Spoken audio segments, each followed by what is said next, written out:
To help states avoid that rush to reopen, the government previously set forth several metrics for them to meet. Now, many of the states have surged ahead without meeting those metrics. Dr. Frank Lee George here to walk us through where Michigan stands right now on this. Frank?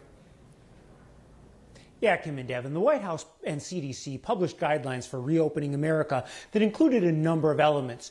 Two of the critical ones being, first, a downward trajectory of documented cases within a 14-day period, or downward trajectory of positive tests as a percent of total tests within a 14-day period. Here's what that all means. When you look at the graph of daily new cases, there are clearly several peaks and valleys occurring about every 7 days since our highest number of new cases on April 3rd. These bumps are the result of reduced testing on the weekends and delays in data reporting. The problem is that this jagged pattern is hard to interpret if you're trying to look for a consistent downward trend in new cases. That's why we look at something called a 7-day moving average. It charts a point that represents the average number of new cases in the preceding 7 days, and it smooths out the graph, making trends much easier to spot.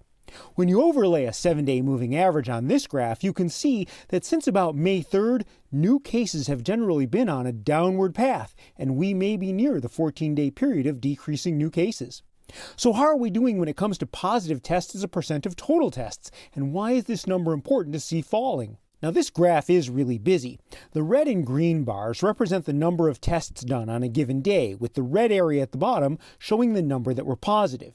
Importantly, you can see that over time, we are consistently doing many more tests in the state. The graph with individual dots shows percent of tests that were positive on any given day. When it goes down consistently, that means even though we are doing more tests every day, we aren't finding more cases. Also a good sign.